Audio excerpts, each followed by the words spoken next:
নুমির নামের ছোট্ট গ্রামের মেয়ে ফাতিমা। বয়স 18, কিন্তু জীবন তাকে অনেক আগেই বড় করে তুলেছে।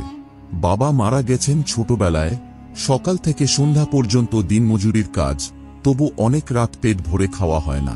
তবুও ফাতিমার চোখে ছিল স্বপ্নের আভা, আর মনে অদ্ভুত এক সাহস। গ্রামের পাশে ছিল ঘন জঙ্গল। ফাতিমা প্রতিদিন সেখানে কাঠ কুড়োতে যেত। একদিন গভীর জঙ্গলে সে পড়ল বিপদে। ঝোপ থেকে বেরিয়ে এলো এক বিষধর সাপ, ফনা তুলে আক্রমণ করতে যাবে। ঠিক তখনই কোথা থেকে এক বিশাল কালো বানর লাফিয়ে এসে সাপটাকে দূরে সরিয়ে দিল। ফাতিমা ভয়ে কেঁপে উঠলেও বানরটা তার দিকে অদ্ভুত দৃষ্টিতে তাকিয়ে রইল। সেই চোখে কোনো ভয় বা হিংস্রতা ছিল না, বরং যেন এক গভীর বেদনা লুকিয়েছিল। এরপর থেকে যখনই ফাতিমা জঙ্গলে যেত, বানরটা তার আশেপাশে থাকত। প্রথমে সে ভয় পেত, পরে ধীরে ধীরে অভ্যস্ত হয়ে গেল। কখনো কখনো সে কথা বলতো, যদিও উত্তর পেত না। তবুও মনে হতো বানরটা সব বুঝতে পারে। এভাবেই এক নীরব বন্ধুত্ব জন্ম নিল মানুষের আর প্রাণীর মধ্যে। কিন্তু গ্রামে গুজব ছড়াতে দেরি হল না। লোকেরা ফিস করে বলতে লাগল, ফাতিমার নাকি ওই জঙ্গলের বানরের সঙ্গেই অদ্ভুত সম্পর্ক। মেয়েটিকে তারা কলঙ্কিনী বলতেও ছাড়ল না।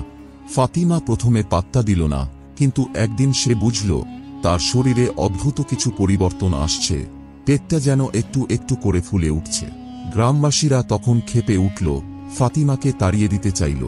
মায়ের মুখেও দুঃখের ছাপ। ফাতিমা নিজেও ভয়ে কাঁপতে লাগল, এ কেমন অদ্ভুত নিয়তি। এক রাতে ঝড়বৃষ্টির মধ্যে ফাতিমা জঙ্গলে গিয়ে বানরটার সামনে দাঁড়িয়ে চিৎকার করে বলল, তুমি কে? আমার জীবনটা নষ্ট করে দিলে কেন? বানরটা চুপচাপ তাকিয়ে রইল। হঠাৎ চারপাশে আলো ঝলমল করতে লাগল। বিদ্যুতের ঝলকে বানরটা ধীরে ধীরে বদলে গিয়ে দাঁড়ালো এক যুবক রূপে। সে বলল, আমার নাম সুলেইমান। বহু বছর আগে আমি এক রাজপুত্র ছিলাম। এক দুষ্ট তান্ত্রিকের অভিশাপে আমি বানরে পরিণত হই। বলা হয়েছিল, যদি কোনো নির্মল হৃদয়ের মানুষ বিনা স্বার্থে আমার প্রতি সহানুভূতি দেখায়, তবেই আমি মুক্তি পাব। ফাতিমা হতবাক হয়ে গেল। সুলেইমান বলল, তুমি ভয় পাওনি। তুমি আমার ক্ষত বেঁধেছ, আমার পাশে থেকেছ। তোমার দয়ার কারণেই আজ আমি মানুষের রূপ ফিরে পেলাম। তোমার শরীরের যে পরিবর্তন, তা কোনো পাপ নয়, ওটা ছিল অভিশাপের ছায়া, যা এখন মুছে গেছে। পরের দিন সুলেইমান সব গ্রামবাসীর সামনে সত্য প্রকাশ করল। যারা ফাতিমাকে কলঙ্কিনী বলেছিল, তারা লজ্জায় মাথা নিচু করল। ফাতিমার সম্মান ফিরে এলো, আর সুলেইমান তাকে বিয়ে করার প্রস্তাব দিল। গ্রামের মসজিদে তাদের বিয়ে হলো। সবাই বলল, আল্লাহ যার ইচ্ছা তার নিয়তি বদলে দেন। ফাতিমার জীবনে এলো শান্তি আর নতুন সূর্যোদয়।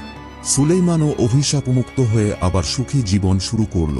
কাহিনীটি আপনার হৃদয় ছুঁয়ে গেলে ভিডিওটিতে একটি লাইক দিয়ে আপনার মতামত কমেন্টে জানান, এবং চ্যানেলটি সাবস্ক্রাইব করে আমাদের পাশে থাকবেন।